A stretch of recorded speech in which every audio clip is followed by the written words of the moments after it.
Okay, good day guys, no? So meron na akong i-share sa inyo guys, no? So meron kami ditong service na Samsung front load, no? Nandito tayo ngayon guys sa Paranaque, no? So ang problema nito guys, meron siyang 4C error, no? So ang history, 4C error, pinalitan na ng inlet valve ng ating customer. Kaso 4C error pa rin yung kanyang nilalabas, no? So dito guys, i-share ko sa inyo, no, yung ang 4C error kasi guys ng Samsung, no? So applicable ito sa lahat ng Samsung, no? Tandaan nyo lagi guys, ang 4C error ay dalawa ang pwedeng may problema, no? Either yung inlet valve nyo ay may problema, barado siya, or hindi talaga gumagana, sira, or yung kanyang water level sensor, no? Or yung hose ng sensor. Pag butas yan guys, yung hose ng sensor, naglalabas din yan ng 4C error, no? So ang 4C guys nito, tulad nito guys, pinalitan na nila ito ng inlet valve,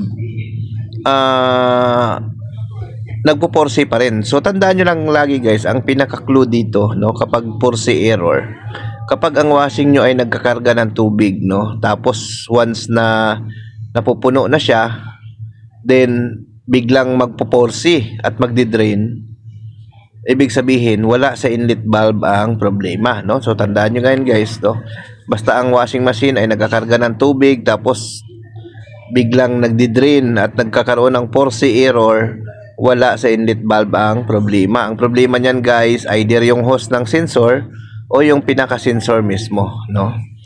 So, yun ang naging problema sa washing machine na ito guys, no? Ito titesting na namin to guys, no?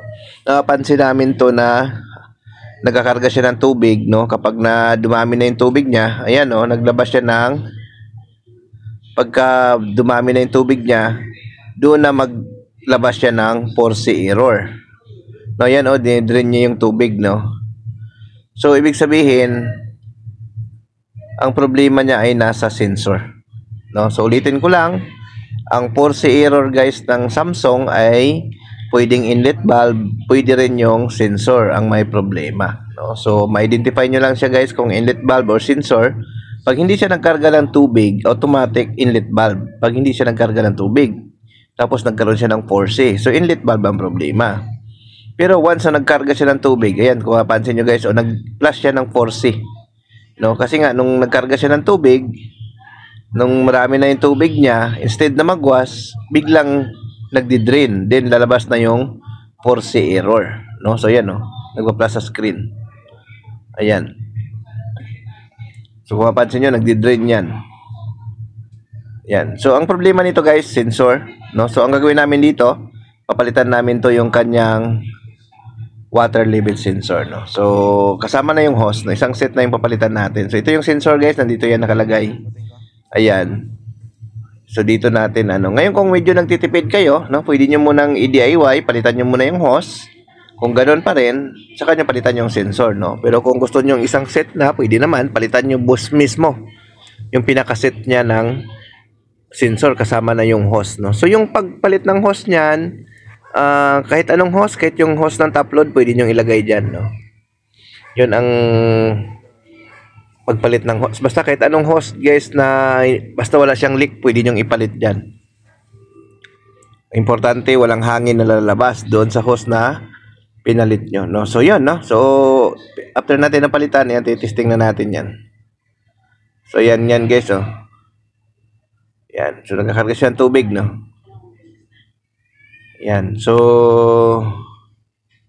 yun po, no? Ang problema niya, 4C error ang ginawa natin. Pinalitan natin siya ng water level sensor. So ayan, nasa 12 na yan guys, nagbawas na po yan, no? So wala nang problema yan. So wala sa inlet valve ang naging issue nito, nasa water level sensor, no? So share ko lang sa inyo guys para makatulong din yung video natin kung paano i-trouble yung 4C error ng Samsung automatic washing machine. So ganun lang naman to kasimple guys, no? Pag alam nyo na, hindi na kayo maliligaw, no? So yun, okay, thank you, bye bye.